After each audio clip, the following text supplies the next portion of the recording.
Now coming to the stage, the one and only First D. Man, y'all stop.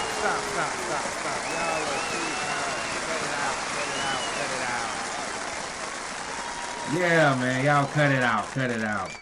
Look, man, right now you tapped in to the official episode 1 of the Vibes Blvd Podcast, hosted by the one and only First D. And man, we gonna really try to start this thing off right. All right, so first, early on, I want to go ahead and get this out of the way.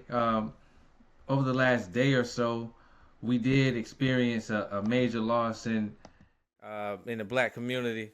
One of our an early staple, if you an 80s baby, early 90s baby, Malcom Jamal Warner. Y'all might know him as Theo from the Cosby Show. He's been in so many shows and movies. He has a very long, successful career. He actually drowned on the 20th. We found out about this late yesterday evening, the 20th going into the 21st. And apparently he was on vacation in Costa Rica with his family. He was age 54. He was swimming. He was out swimming, and he was caught in a high current and drowned. He was pulled from the ocean by bystanders. And they determined his official cause of death was asphyxia by submersion due to obviously drowning. So I just wanted to go ahead and bring that up, mention that right off the top, so we can get that out of the way. So I guess we'll do a quick moment of silence, just to pay our respect for Malcom Jamal Warner. Rest in peace. All right, so now we're gonna go ahead and get into it. So, oh man, there's so many things to talk about. Well, one thing I want to get into first. Hold on, let me get some things pulled up. One thing I want to get into first, right here in this early part of the episode, is where, as the show begins to grow and people start to want to be a part of it and start to want to feature their products or their brands, so they can be a part of the show. This early part of the show is where I'll throw in an ad sponsorship. We talk about products or affiliations, different brands, things that I'm connected with, that I'm working with. So for now, since we just starting out, I'm gonna have to sponsor myself. So I'm gonna talk about some of the things that I do now. On the trailer that you might have seen, you may not have seen, I did mention that I'm into 3D printing.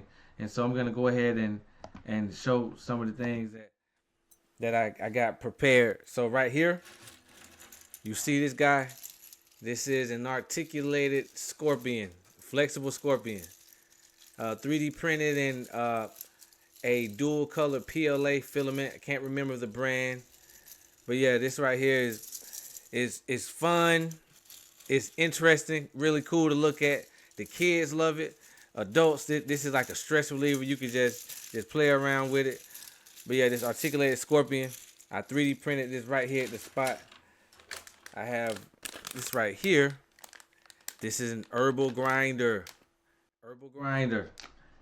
And this is another one of those things that I 3D printed. I didn't really have a purpose for it. I honestly just wanted to see if I could do it. But yeah, it works. You could get them made in any color that you want. Herbal grinder. And I think it's up for sale on my website, vibesblvd.com.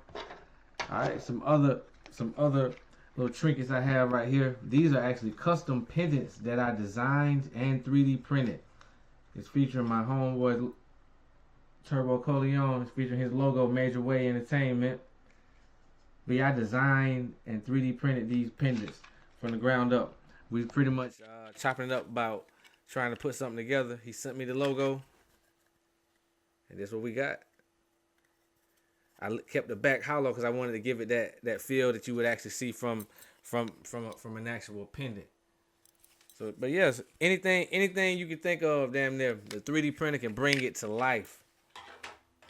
So just to step away from the 3D printing and everything for a second, I do want to mention this during this first official episode of the Vibes Blvd Podcast. So, like I was saying during the trailer, I felt like I should make this because I see it's so many opinions out there, and I wanted to share my opinion and add my opinion to the atmosphere.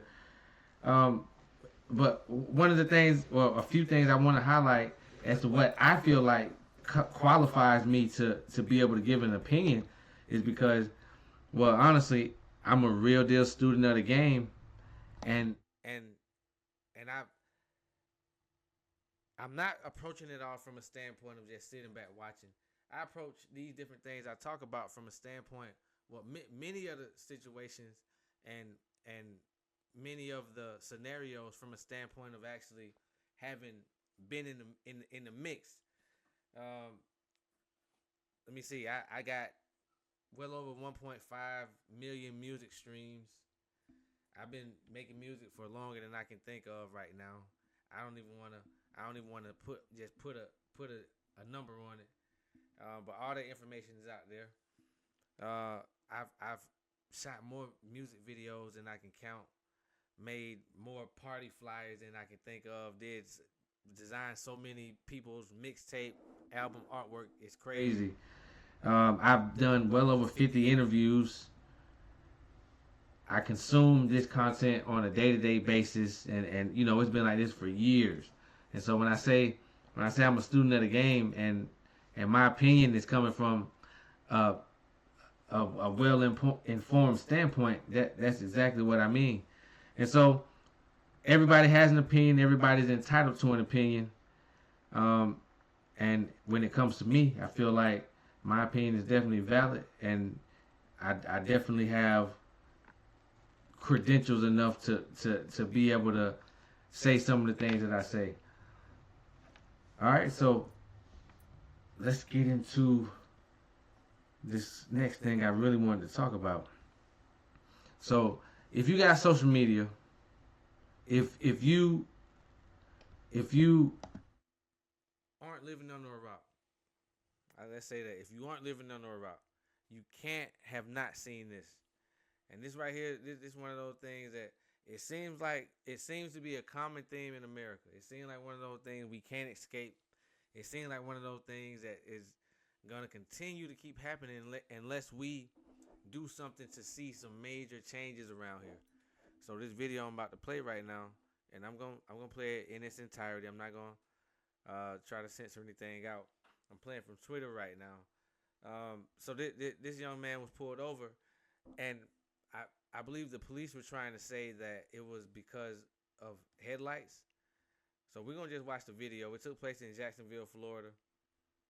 So we're just going to watch the video and we can see what America is made of. Right? Yeah. Then I said, so what I did wrong? Yeah. He said, well, for one, your headlights are off under this weather. I'm like, there's multiple people headlights off, first of all. And then there's no rain. It doesn't matter. You're still required to have headlights on. Can you pull that law up? Huh? Can you pull that law up? Yeah, when you step out of the car, I will. Can you call your supervisor? Huh? Can you call your supervisor? All right, go for it.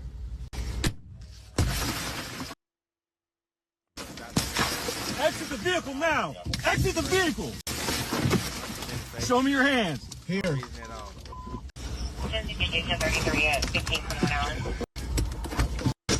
Here. This is what America is made of. What is your reason, sir?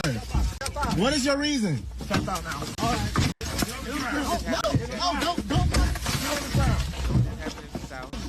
Put some bike. Put your hands on your back. Put your hands behind your back. Hands behind your back. What's wrong with you? I was putting my hands behind my back. Ain't no talking now, man. Ain't no talking. Some about them boys in blue. I don't know.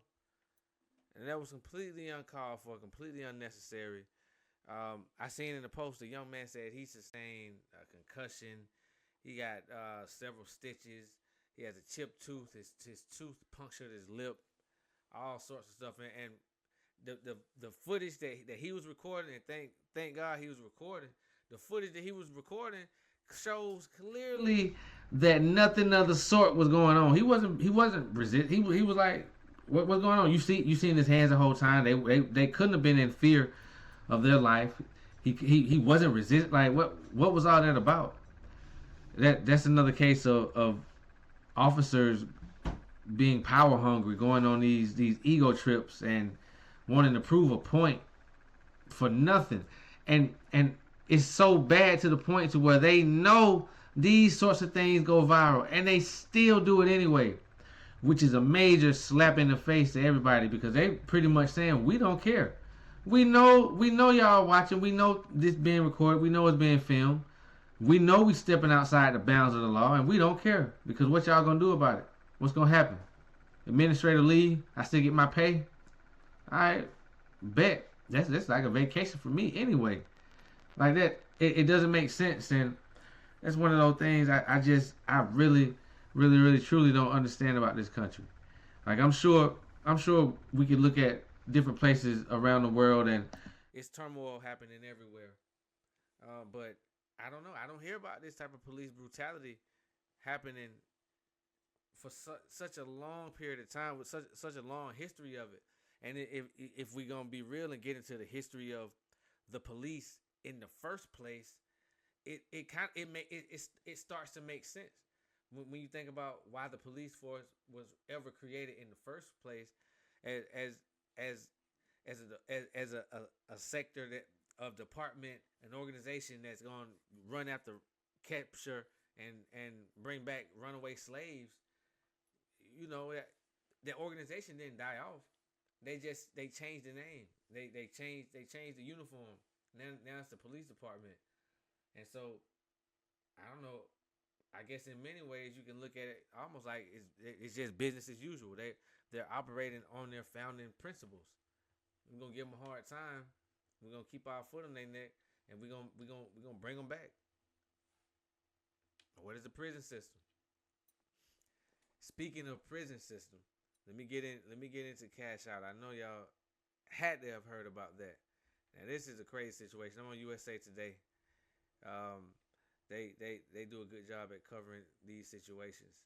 All right, so let's get into it. Rapper Cash Out was sentenced to life in prison on Monday, July 21st, after being convicted in a rape and racketeering case in Georgia.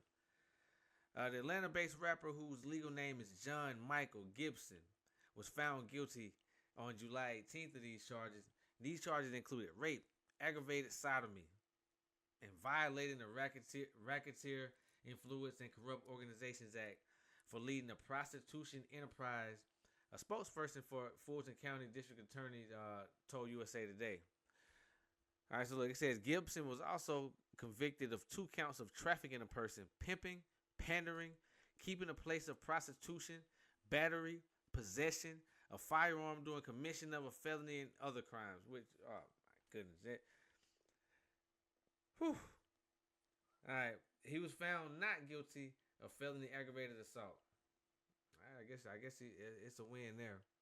During the trial, Matthews told USA Today he argued the state failed to prove its case, called some of the charges against him overblown, and said testimony from accusers shown they voluntarily reconnected with Gibson and contradicted themselves repeatedly. Now, see, that's one thing I didn't know. I wasn't up on this case when it was happening. The Diddy trial and a lot of the Epstein, Trump, Elon Musk stuff, it overshadowed this case right here. I really wasn't up on this one right here.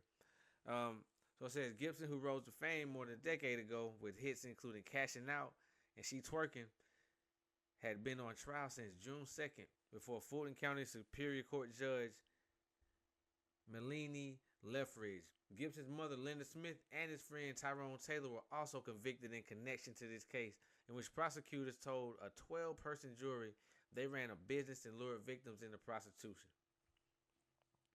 Now, I'm gonna be real. That's a whole different level when you got mom involved in it.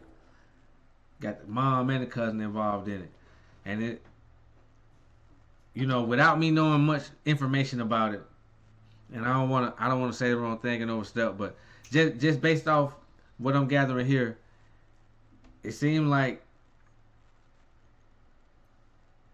I don't know. This really sound like Diddy, but this sound like what we all thought Diddy to be before the Diddy trial. Before we got all those details that were released during that trial. This is the type of dude we thought Diddy was, based off of a lot of the accusations and rumors and stuff that have been swirling around in the industry. But man, this is crazy. And what really gets me is that once you get those opportunities to actually get on, you get in the industry, you get a name, and now you make money just off your face and off your name. You got some music that pop. That means you can throw some other stuff out there. Now you already have an audience. The hard part is already done. What I can't see, I just can't wrap my mind around why they get in the industry. They get these opportunities, and maybe they come from a street background. Sure enough, but it's just like getting the job. You ever met somebody that smoke a lot of weed? They smoke till they can't smoke no more, and eventually they want to change things up. They get that warehouse job, and they stop smoking because the warehouse doing random drug tests. So it ain't that they lost the love for smoking.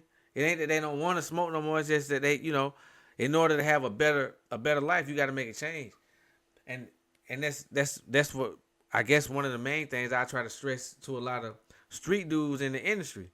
You get these opportunities, and yeah, you come from the background you come from, but once you get in there, you get these opportunities, and now things are different. Now when you put music out, you got people that's already waiting on it, people that's already anticipating what you about to do. They want to hear what you got to say. You got people that want to book you for appearances. Once those doors open up for you, it's up to you to drop the ball and mess it up from there. And I just can't seem to understand why it seems like so many people just don't get it. And it seemed like those are the ones that the opportunities seem to just unfold for. And this right here is one of those situations where he got an opportunity and didn't take advantage of it in the right way. He tried to take advantage of the name that he built for himself and the opportunity that he had. He tried to take advantage of it, and he's been sentenced to 2 life sentences plus 75 years. 2 life sentences plus 75 years. Come on, man. Was it worth it? I just want to know, was it worth it? Well, all the cars posting on social media, were they worth it? Were the girls would have went voluntarily? Once you get a name, it's over. Everybody want to get a piece of the clout. Like, was that worth it? Like, if anybody ain't trying to, if they not trying to go, then you can't make them go, and that's just what it is. Man, I don't know, man. These guys just don't seem to be able to grasp that, and that's so troubling. And it's also very disappointing, because we already got the world looking at us crazy, and the world already looking at us like we're the worst thing ever. Like, we can't do anything right. We try to get on the right path. We try to take a step in the right direction. We try to start doing things the right way, and then you got knuckleheads like this that put a stain to make everybody look bad, make everybody look like that's what we be on. I mean, I'm gonna be honest with you, like who really believes that after hearing this Diddy stuff, after hearing this Cash Out stuff, and all the other stuff we heard over the years, who really believes that this stuff not happening in the industry? Whether you're an artist that's into that type of stuff or not, who really believes that it's not happening? I mean, you'd be crazy to sit there and say, well, maybe they're not doing it. Maybe that's not what's going on. And it just put a stain on it. And I can tell you from a standpoint of being somebody that made music for many years, because of how a lot of people feel like have heard and believe the music industry, not even the industry, just the music world to be, that studio life to be. Being in the studio, when you're independent, you being in the studio, you in a relationship, it's always, more times than not, it's headaches that come with it, because it's just the speculation that A, B, C, X, Y, Z is going on, just because of the image that the industry has put out there, and got us all to believe. And so, I don't know, man. Cash out. You blew it, buddy. You blew it, buddy. All right, so now I want to get into some of the Billboard charts. So last week we had a notable hip hop release. The Clips, Pusha T and his brother Malice, once no Malice, but Pusha T and his brother Malice dropped their album Let God Sort 'Em Out. And that was a really, really, really dope hip hop release. I haven't heard the whole album, but I heard a lot of it, and I can definitely tell you that's one of them ones. That's one of them ones. So right now I'm on the Billboard chart. I'm on their official Twitter page. So let's see what we got here. I see something about Justin Bieber. I'm not gonna talk about it. I'm not a Bieber fan. Whenever I see the name, hear the name, anybody, if I'm around anybody that make mention of Justin Bieber, all I think about is his one less lonely nigga, and I don't rock with Justin Bieber. Okay, let's see what we got here. All right, so the Billboard Hot 200 chart. So this right here gonna talk about who debuted number one and whatnot. This is the main one. This the big shebang. This the Shawala Walla. All right, what we got? Well, while we waiting for this to come up, look like we got Travis Scott. He debuted number one with his album Jack Boys 2. I have not checked that out. I'm not sure that I will be. It looks like Justin Bieber came in at number 2 with his album Swag. Have not checked that out. Probably will not be. All right. We got Morgan Wallen. I'm the Problem. He's number 3. He dropped to the number 3 spot. Last week it was number 1. I'm the Problem. Morgan Wallen. All right. Number 4, the Clips. Let God Sort 'Em Out. They debuted at number 4 with their album. K-pop. Don't know nothing about them. Don't really care. We got Twice. This Is 4. Don't really know them. Okay, we got Giveon that debuted at number 8 with his album Beloved. All right, we got Morgan Wallen dropped to number 9 from the number 3 spot. One thing at a time. Then we got SZA coming in at number 10 with SOS. The album is still on the charts, still doing numbers. And I wonder if Nicki Minaj is feeling away after her back and forth with SZA over the last few days. I mean, it's no getting around it. We can't sit here and say or act like SZA is as big of an artist as Nicki Minaj. That's not what anybody's trying to do. Is she hotter than Nicki Minaj right now? Yeah. Is she?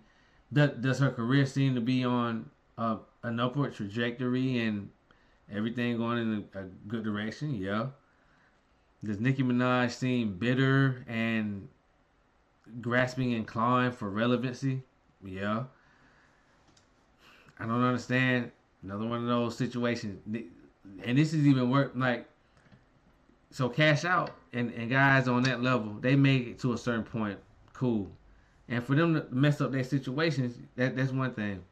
When you got an artist as big and as accomplished as Nicki Minaj, that it seemed like all she did on her come up was complain how it seemed like the older acts wasn't really rocking with her like that. That's all she did on her come up. She complained, she clawed, she cried, she scratched, she moaned, and it seemed like all she does now that she's the big artist, she's the older one. All she does is take shots at the younger girls. It don't seem like she's willing to work with them at all. I don't know what the situation is with Cardi B, but heaven forbid any new artist is cool with Cardi B in any capacity. Here come the big bad Nicki Minaj. Everybody's against her. Everybody hates her. She has turned her fan base, the Barbs, into a crazy, weird, otherworldly, cult-like entity. And it's like they're all brainwashed to the point where they can't even see that the crash outs that she's on, it's not helping her brand. It's not helping anything grow. Like, honestly, I think she's on the clock. She's on the clock. Nicki Minaj on the clock. What do we even want to hear from her? Do we want to hear an album or a single? I mean, she's locked in with what she's done. She's Nicki Minaj. She always gonna be Nicki Minaj. But with how she carrying on right now, with all the FBI, CIA stuff, but then you try to put your husband on everybody you have an issue with. Like, do we even care what she's about to say next? Do we even want to hear what she's about to say? Outside of the Barbs, the cult following that she has, her own personal fan base, like just outside of the Barbs, I'm just talking about real world people, like people in real world, me and you world. Is anybody thinking about, okay, when the new Nicki Minaj about to drop? Or, man, I wonder what Nicki Minaj got going on next. Does anybody care? I don't know, man. I don't know.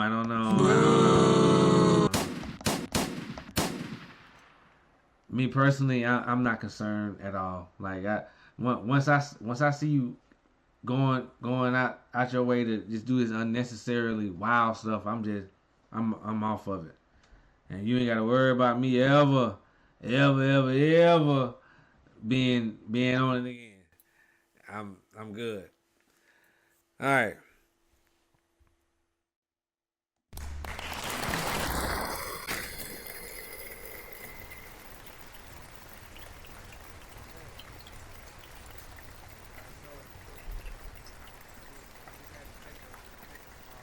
I want to take a quick break. But now that we're back into it, I wanna ask a question to anybody out there that's listening, whether you catch this when it first dropped, or you catch it a month down the road, or a year down the road, whenever you hear this. I want to ask a question to everybody, and I want everybody to ask this question to themselves. Are you happy? Well, I guess it's a two-part question. Are you happy? And if so, what is happiness? And I ask that question because I spend a lot of time perusing the dark corners of social media on damn near all the platforms. You know, I got a profile on all the platforms. I don't have a presence on all the platforms, but I'm there. And I spend a lot of time there, and I see a lot of good, happy, upbeat posts, and a lot of times I wonder, does this represent? Is this a good representation of this person's life? You know, nowadays in the content creation space, where everything can be monetized, what sense would it make to put out content that might not be favorable, or might not grow an audience, or might not be able to make you some money?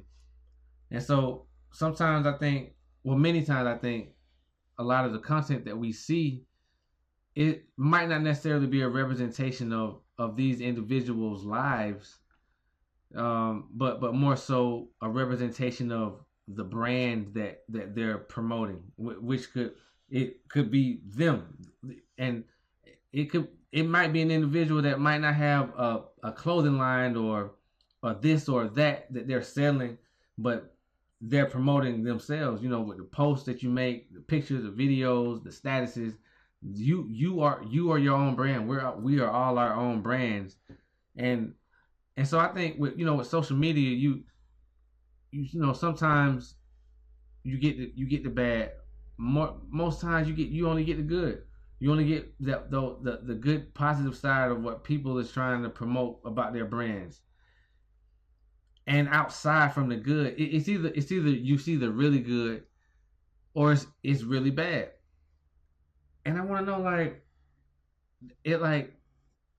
is anybody are you happy?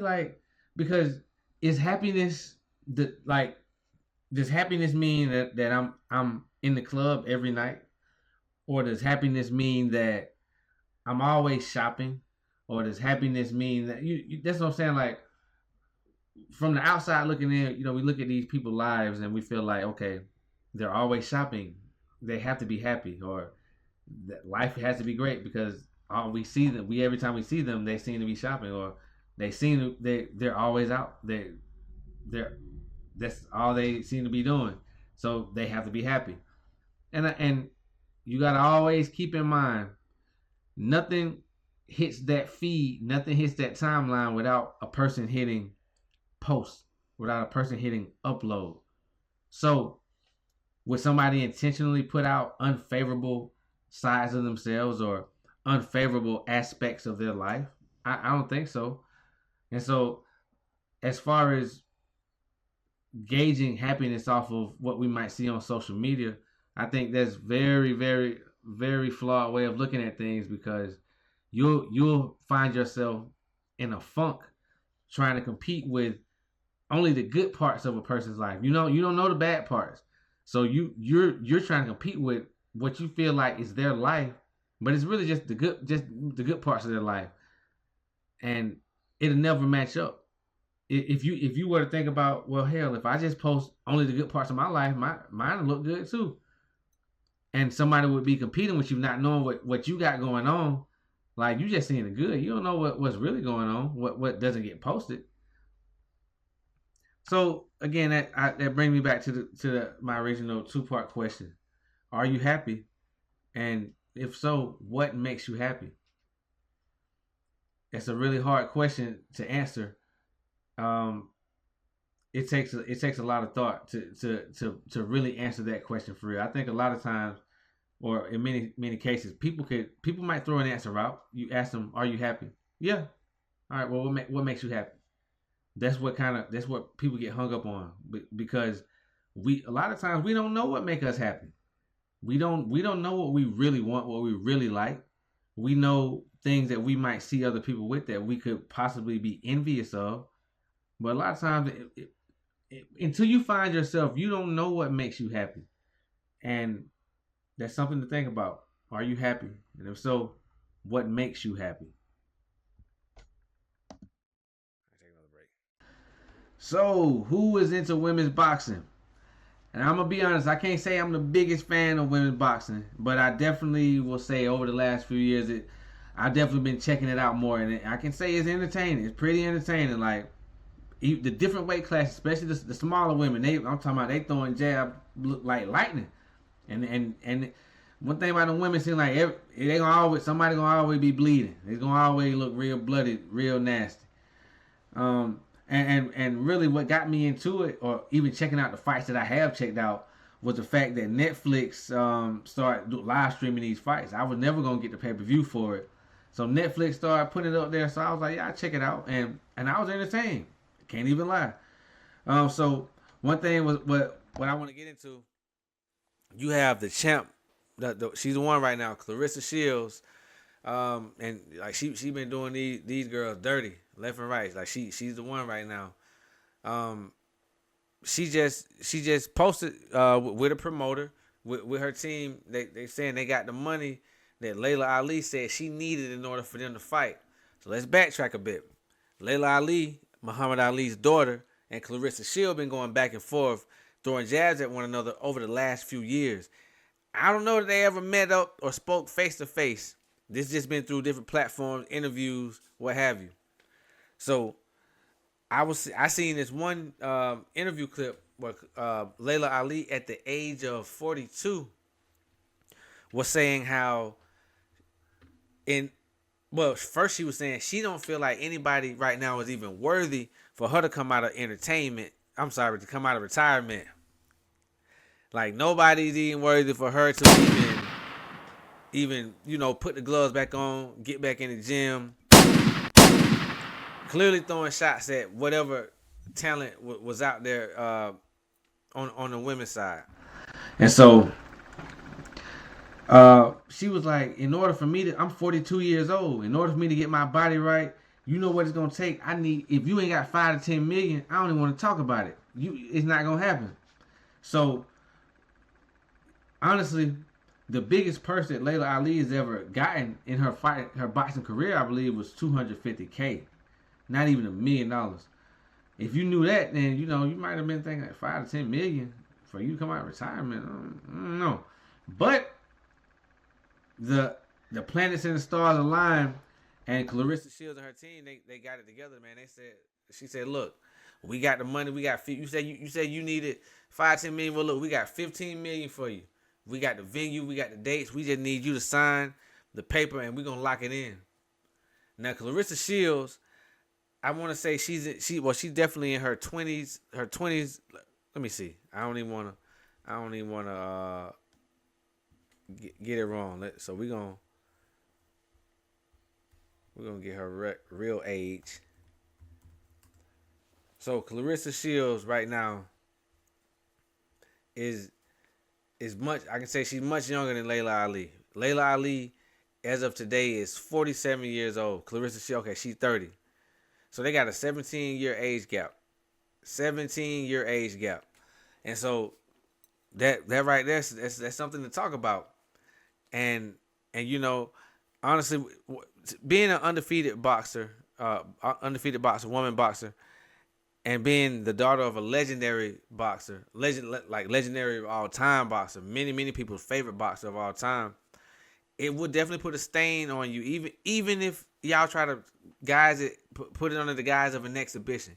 It'll definitely put a stain on you to lose to the new up-and-coming talent.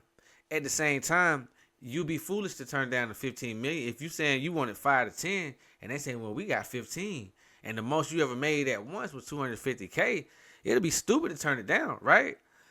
So that's one of those things she gotta really think about. She was saying in that interview, when she was saying this, she needed that 5 to 10 million. She was saying she gonna get in the gym, she gonna train, get her body right, and whoever she go against, she gonna knock them out. She said, I'm gonna knock you out. She didn't just say she gonna win, she said she gonna knock them out. And as we all know, Clarissa Shields is as confident as they come. And she not shying away from anything. She's saying she want to go ahead and get to it. And hey, I'm sure we would all love to see it. So she said she got the money. The only thing we waiting on now is for Layla Ali to say we're gonna go ahead and sign this paperwork, whatever you got to do to lock it in, and they're gonna go ahead and get to it. And I think we all would love to see that. I don't know who gonna get the fight, what network or streaming service. Man, that'll be crazy if Netflix or I don't know, Hulu, Paramount, one of those guys were to get it. That'll be major. But yeah, that's definitely something I hope we can see come to be. All right, now it's something else I want to get into real quick. Now this is new development. It's new development. So the Epstein files. These files that have been talked about so many years, that Donald Trump and his crazed MAGA cult, MAGA cult, what seems like a cult to me, what they've been yelling about, crying about for years. Donald Trump promised them, we're gonna release these files. We're going to release the Epstein files. We're going to release the JFK files. We're going to release the MLK files. The Epstein files not being released. Apparently, there is nothing to release. There are no files. That kind of reeks of cover-up, if you ask me. So, okay, whatever. Trump's base is hating him for that. They're hating his administration for that, because it's a complete slap in the face. The general public has all known for years that there are definitely files. So what's going on? You promised you was gonna put them out. What happened? JFK files.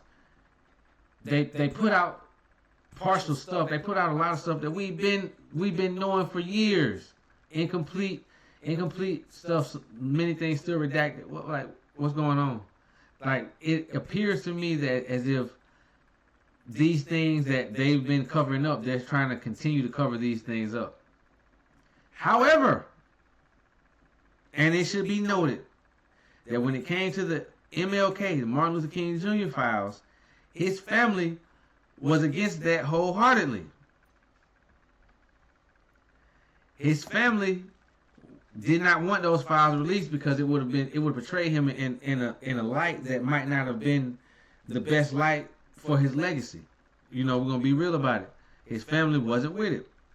Well, will you believe what Mr. Trump, who been promising to release the Epstein files, but now has all of a sudden said that the people that support him, he doesn't need them and they're losers for caring about. He decided to go ahead and release the MLK files.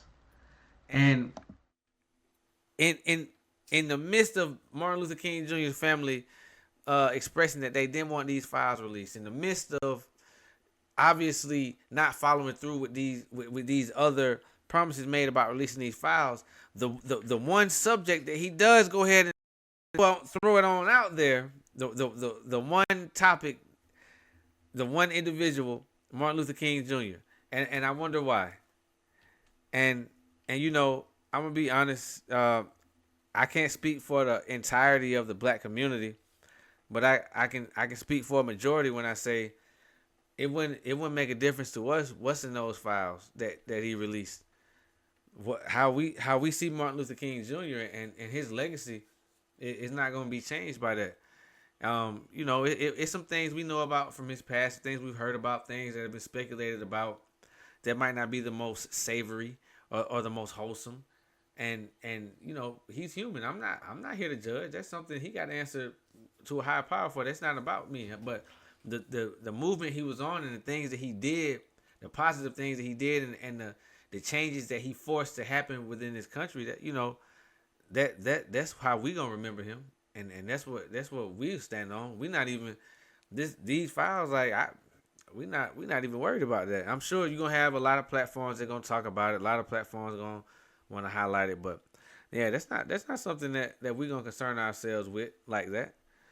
And you know, we're gonna keep it pushing. We're gonna continue to watch the MAGA right and the range right tear each other apart over Donald Trump lying to them about releasing those Epstein files.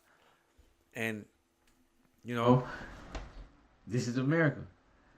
This is the country that we live in. This is the country that has done so much for us. And man, so as it pertains to some of these things that have come out in the Martin Luther King Jr. files, you know, we might have to get into some of those things. And I'm gonna go through it just to pick and pull from the things that I feel like, okay, we can talk about this. I'll highlight this. But I'm not gonna. It's not what I'm here for. That's not my job. I don't want to give an opinion on it. This whole podcast is centered around my opinion, so I don't really care to give an opinion on some of those things. And we're gonna keep it going just like that. Okay, we damn near here at the end, and I wanted to end this episode off on a fun note. I want to talk about the Baddies. So today's Monday that I'm recording this. So yesterday, Baddies on Zeus came out. You had Baddies Going Wild, and you also had Baddies Africa. They both came out yesterday, and man, I'm gonna tell you right now, Baddies, it was nothing short of fights and drama as always. So talking about Baddies Going Wild first, I'm not gonna get into everything. Like, you're gonna definitely have to get a Zeus subscription and check it out. You can probably find clips on social media, I'm sure. Natalie Nunn is giving out these chains. These girls treat these chains like it's the last piece of food that humanity will ever see. They crying about the chains, happy to get them, like tears of joy. The ones not getting chained, tears of anguish and pain, real deal, deep seated hurt from like deep on the inside because they're not getting the chain. The Baddies Going Wild chain. And I'm not just gonna put it on Baddies Going Wild. It was the same thing, Baddies Africa. And I realized maybe like they line up, they time the episodes like, okay, we're gonna put this chain episode out at the same time we put these chain episodes out. So on Baddies Africa, they fighting about the chain. You got Tavy baby. I don't know. I think she from New York, upstate, somewhere around there. Big burly looking lady. And she got the first Baddies chain in the Baddies Africa house. And they was mad. Like a lot of the girls was upset about it. You know how it is. If you watch these shows, everybody wants to get a chain. So naturally, anybody that doesn't get the chance to get one, they're gonna be upset. So this girl that been on there, this is her third season now. Her name is Dolly, Bad Dolly. You can probably find her on social media, whatnot. Her name Bad Dolly. She still hasn't gotten a chain. She felt like she deserved a chain. So when the girl got the chain a last episode, maybe 2 episodes ago, they don't got to fight with the girl. Her and her friends, they snatched the girl Baddie's chain. Snatched it, took it, stole it. And it was in her possession for at least, I'm not sure, like when we watch the episode, I'm not sure how many days take place, how many days pass by. I'm not sure if it'd be the same day across multiple episodes or what, but it seemed like it was multiple days she had the girl chain. And they for every day she had the chain, it seemed like they had to rumble. And rightfully so. Like nobody wants to have their chain taken in front of the world. You know, people gonna be able to rewind this, play this back. I'm talking about it. I wonder how many other platforms are gonna talk about it. Yeah, and so that was Baddies Africa. On going back to Baddies Going Wild. So you got this girl. Her name is Daisy Duke. Daisy. I'm not sure exactly what it is. I know Daisy something. She looked like little sister, damn near twins of Rolly. She's a Baddies veteran, and I wish I would have got a side by side picture prepared. So you can see just how similar they look to one another. Crazy. But she kind of stepped up in that house. They're filming Baddies Going Wild out in Brazil. She kind of stepped up in the house, and she said, "Hey, I'm the leader of this house. I'm the one in charge." And a different way they're doing this particular season is Natalie is actually allowing the viewers at home to be interactive with the show. She's allowing everybody to vote for their favorite characters on the show. And so my guess is that when the reunion comes out, when they actually film the reunion, they're going to talk about the people that who got the most votes. So anyway, Daisy got the chain. She got the first chain in the house. This girl Daisy was supposed to be friends with, but end up pulling out, literally ripping the girl hair out in a few episodes ago, causing the girl to have to just shave her whole head bald. She got the second chain, and so now Natalie did it in such a way where she was like, okay, I'm going to let the third chain go to whoever these two decide on. And so you already know that's an issue because Daisy got people that she cool with, who she like in the house. And you got the other girl, Bahati, people who she cool with, who she like in the house. They like in 2 separate corners. So they not going to agree on nobody, I don't imagine. And so that's what we're looking forward to seeing on Baddies Going Wild next week. Next week on Baddies Africa, it's going to be more fights. So if you get into the show, or if you start to learn anything about the show and the characters, you have this girl. Her name is Big Lex. That's what she calls herself.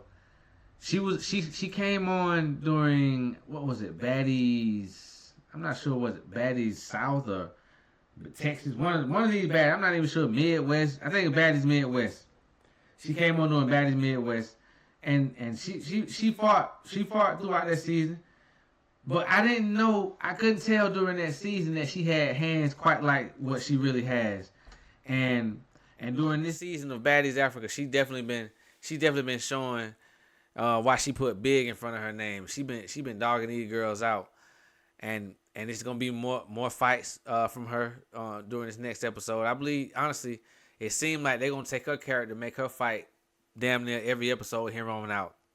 And so it is what it is. You know, that when you get on these shows and get on these platforms, when you start to portray yourself a certain type of way, you begin to get typecast, and you begin to give people these expectations of that's how you always are going to be. And so that's all I wanted to throw out there about the Baddies Baddies Going Wild, the Baddies Africa that just came on yesterday. And I'm gonna go ahead and wrap this episode one, this first episode up. We're gonna end on this light note, this positive note. This is the first official episode. We need to deserve a round of applause. If you've been right here listening to me from start to finish, you deserve a round of applause.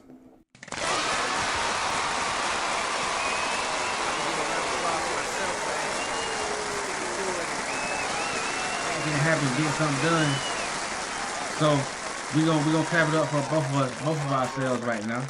You deserve a round of applause. I deserve a round of applause. Everybody get a round of applause. Everybody happy.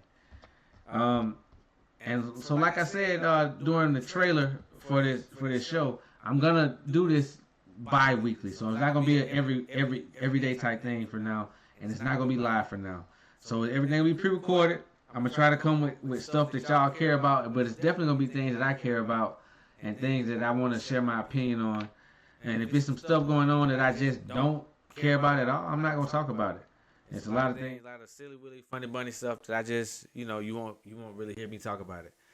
All right, so yeah, man, that's how we're gonna finish it up. This right here is episode 1, official episode 1 of the Vibes Blvd Podcast. I am your host, First D, and I appreciate you for rocking with me. And we're gonna keep it going like that, man.